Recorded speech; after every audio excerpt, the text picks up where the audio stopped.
Next on Eye on New Paltz, PCB After Effects, the new art building. Presidential election and a new and upcoming sport. Next on Eye on New Paltz.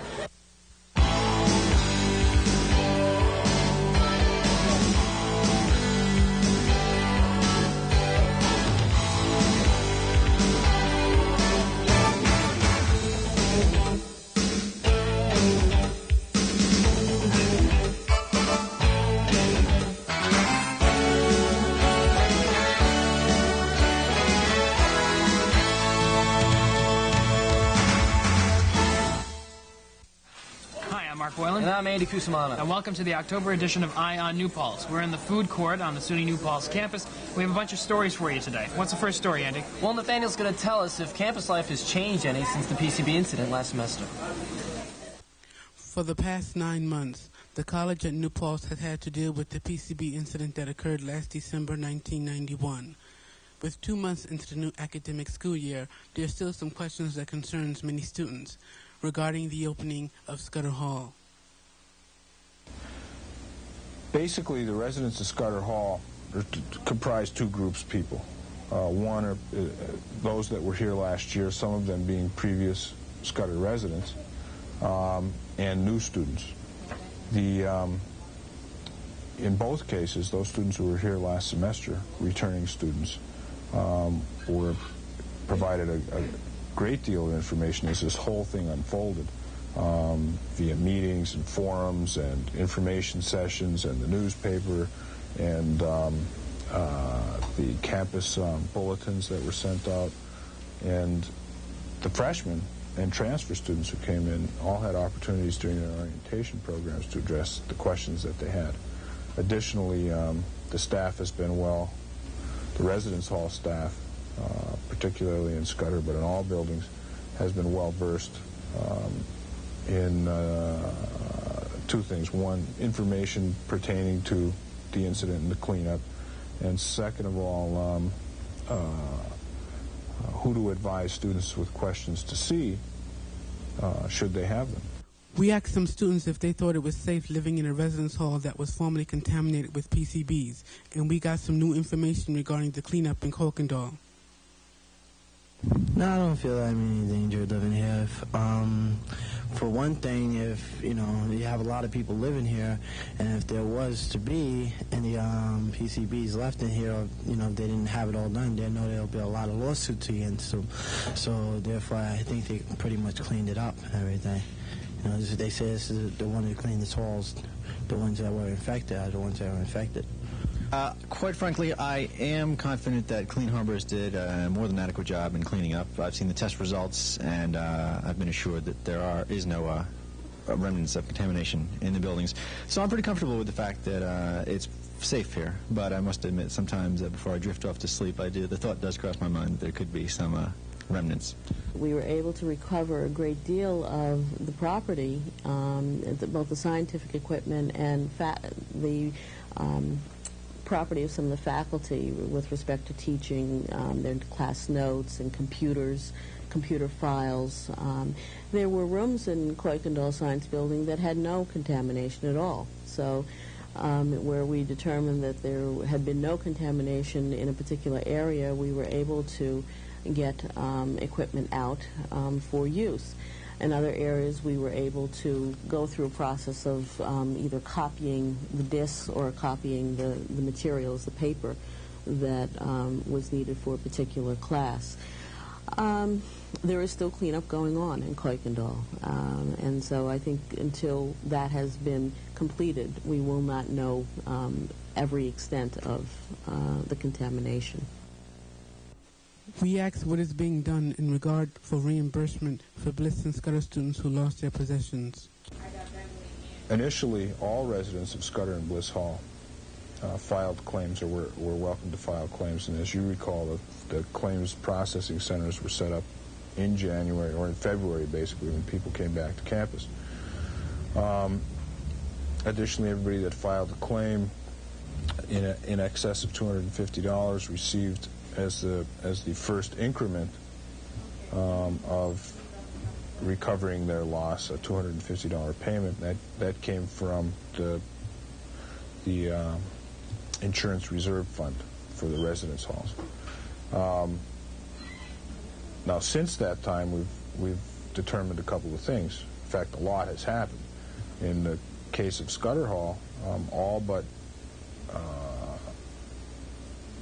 4 residents did receive their possessions back, and then there were a dozen or so residents that lost bicycles, and a few more that lost floor coverings like carpeting and throw rugs.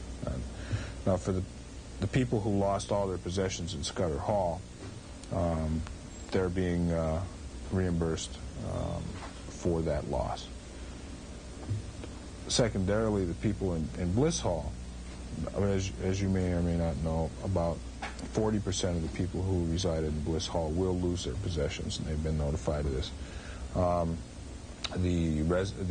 The dormitory authority's insurance carrier, GenStar, is currently in the process of adjusting those claims and working with the students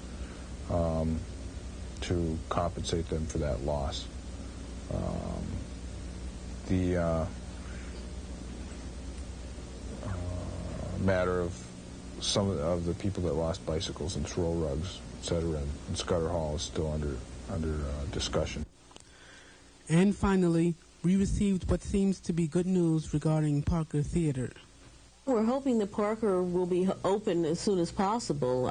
The building itself, the interior of the building, was not heavily contaminated at all. Most of the damage at Parker had to do with a water main, a water pipe bursting because of the loss of heat in the building over a period of time. The PCB spill really occurred outside of the building in the area of the loading dock, which was closest to the transformer. We were hoping that we would be able to use the building for academic programs this fall.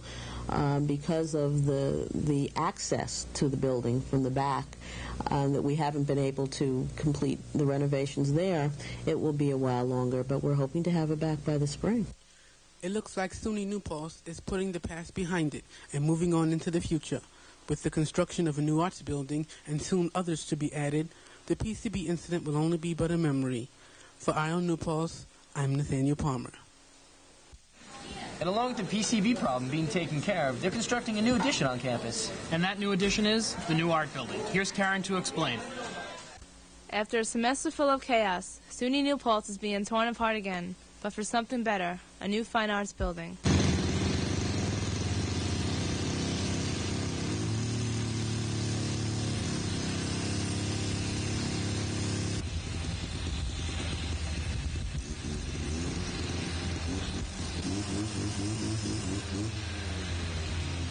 The ceremony for the new Fine Arts Building took place on Friday, May 1st.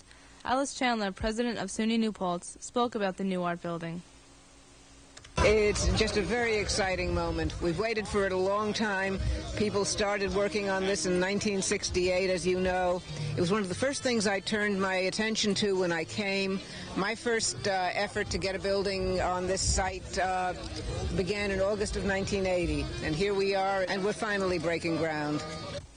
The building will be 3 stories high and is expected to cost $8.63 million. Bill Connors talks more about the building.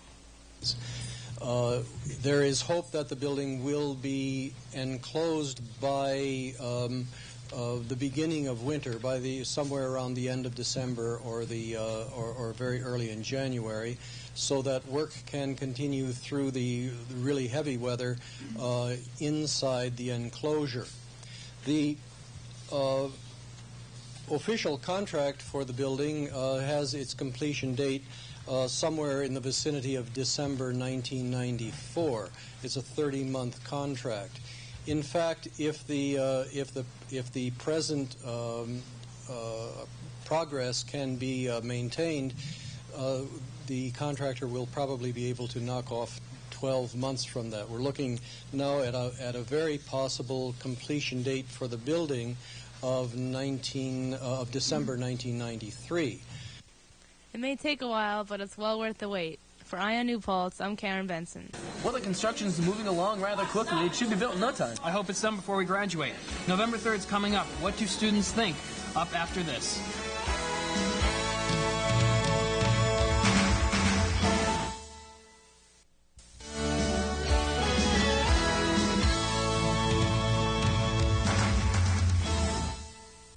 Well, November 3rd is just right around the corner. Did you register? I registered. I got my little card in the mail the other day. So Yep.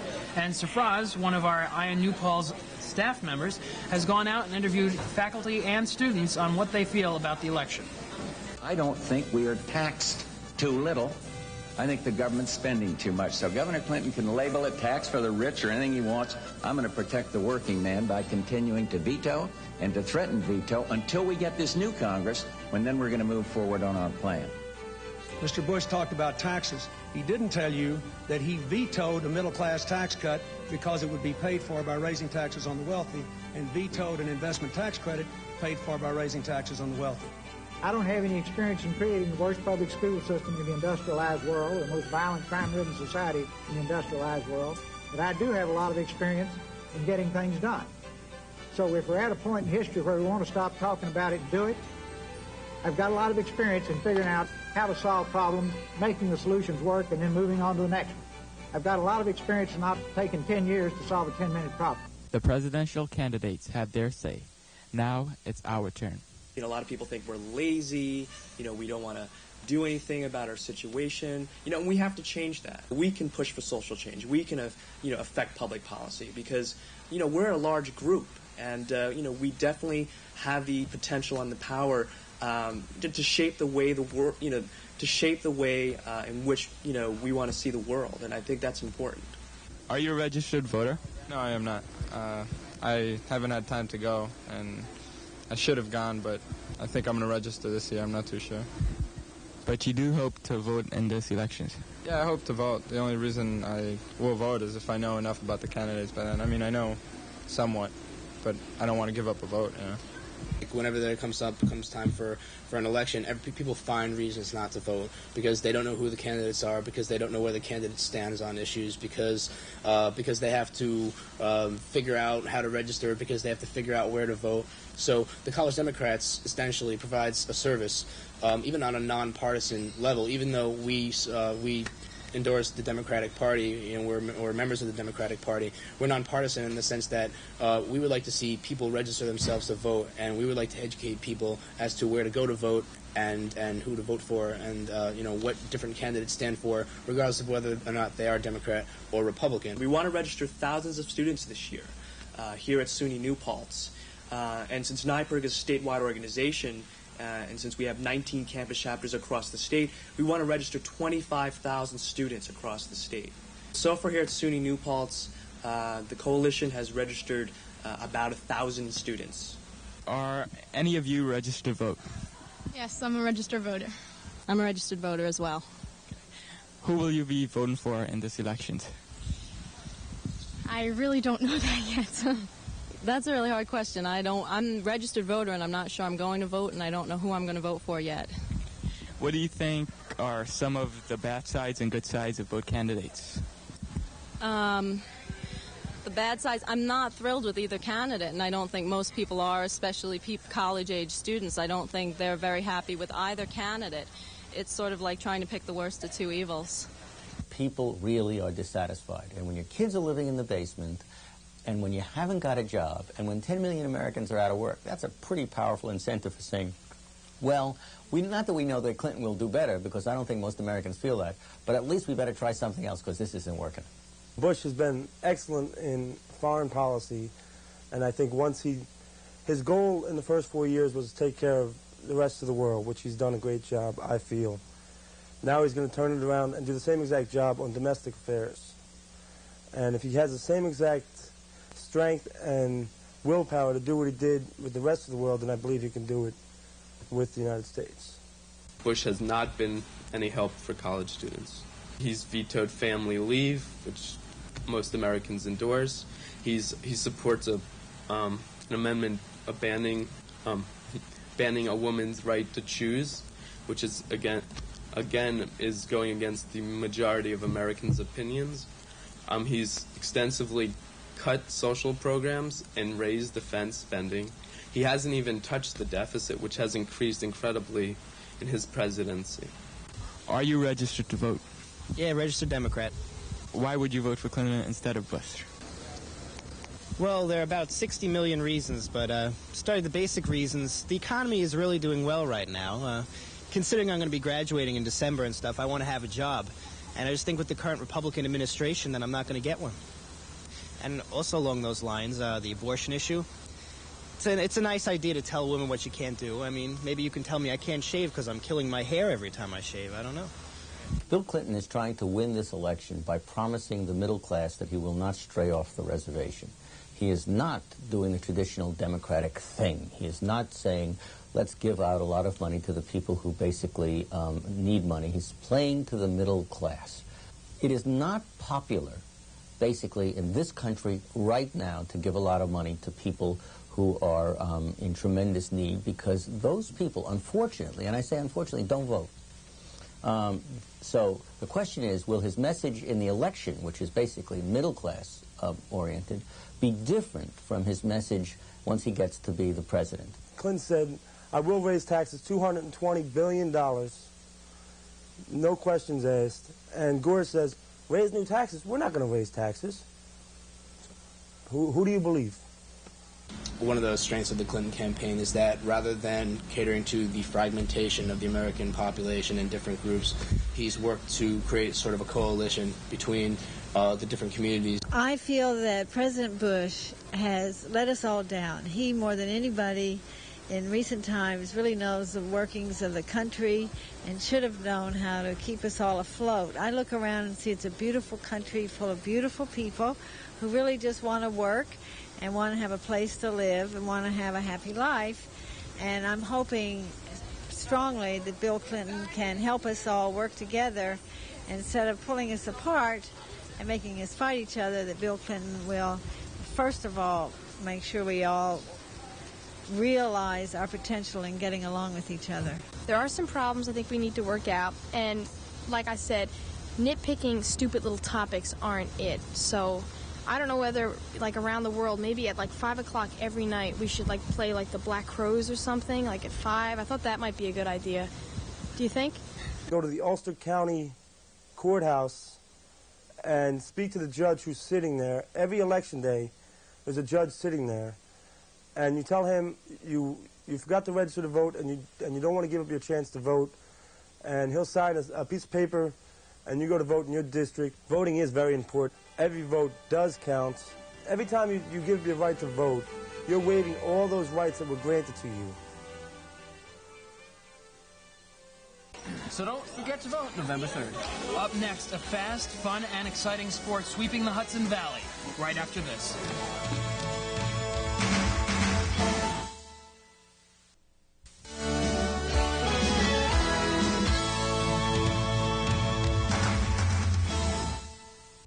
A fast-paced, fun, exciting, and safe sport in the Hudson Valley. Here's Cathlyn to explain. Hi, I'm Cathlyn Lamberty. I recently played Survival New York, a paintball war game located in nearby Plattekill.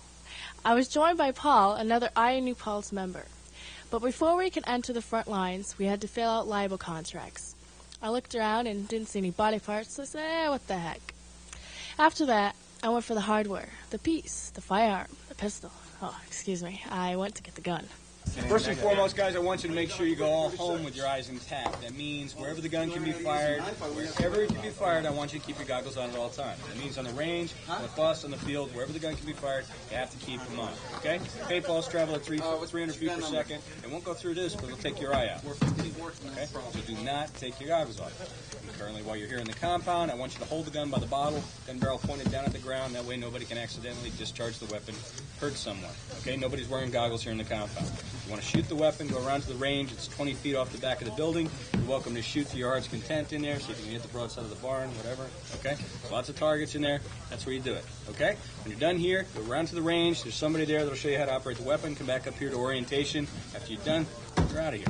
Yeah. Just give me the gun, all right? We then went to orientation to be debriefed. Briefed. It's very challenging. It's even somewhat frightening. You've got to understand what's going to be happening to you out there. There is somebody that's going to spot you in the woods. They are going to deliberately point the gun at you and pull the trigger. A projectile is going to fly out of that barrel at a rate of speed in excess of 200 miles an hour. And if that projectile hits you, that person is going to be happy.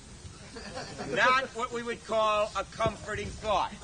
Of course, you would be trying to do the same to them. Now, as thrilling and exciting as the game is, it is also safe if you follow the safety rules. It was all very nice, but I was more interested in figuring out if the red stuff on the ground was paint or blood. After orientation, the team split up. Some of the enemy troops were preparing the pellets that would probably lead to my doom.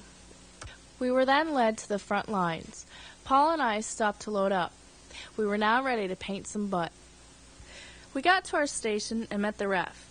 He told us the game wouldn't be starting for a few minutes, so we decided to find out just what kind of people we were playing with. Well, in a word, killers. After waiting 15 minutes, it was time to start.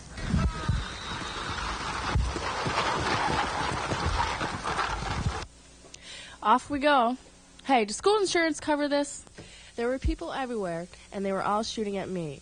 I wasn't quite sure what to do, so I just pointed my gun in the air and shot. The pellets were flying everywhere. People were hiding in the grass, behind the trees, and in the bunkers, waiting for someone to make a wrong move so they could move in for the kill. Being the strong, brave, independent woman that I am, I displayed outstanding, Purple Heart-winning courageousness, unlike Paul, who became one with a bunker. I don't think he was able to fool the enemy, though. Look carefully, and I think you could see him. The battle was intense, and the pressure was overwhelming. It finally had hit, a paint pellet shower from hell. My time had finally come.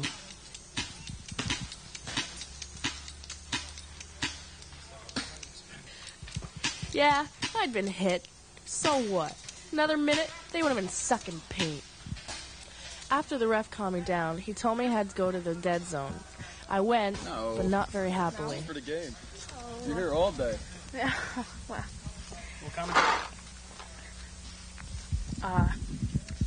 I got hit.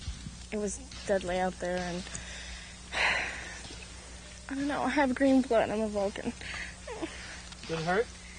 No, well, it stung for a second, but not really. Didn't hurt the bone. Where's Paul?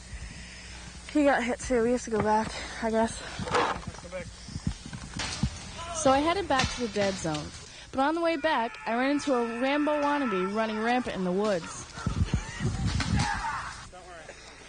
Paul and I waited in the dead zone for the next game to begin. Our camera crew went and spoke to one of the co-owners of Survival New York. We have 19 different courses that vary in size and terrain. Most of them are wooded, but we have 2 cities. We have a paintball arena about as big as an ice hockey rink. So we can afford our clientele a wide variety of game. The game is an adrenaline rush, but more importantly, it's very primal. If you remember from your early childhood, the first games you played, no matter what the culture, were hunt and chase games. We called it tag, we called it hide and seek, cops and robbers, etc. And you are really engendering those same feelings in adults that they hadn't had in many, many years. And as any psychologist would tell you who studied it, play is very, very important in a child's development. It's also important for adults to be able to get out and escape the real-world pressures. I had a great time playing paintball. It was fun and exciting, and I recommend that you come to Plattekill and play also. For INU Paltz, this is Cathlyn Lamity. That looks like a lot of fun. We should give it a try. I want to do that so bad. I really do. Paint your butt, buddy. Thank you very much. So that concludes the October edition of Ion New Paltz. I'm Mark Boylan. And I'm Andy Cusimano. And we'll see you next month.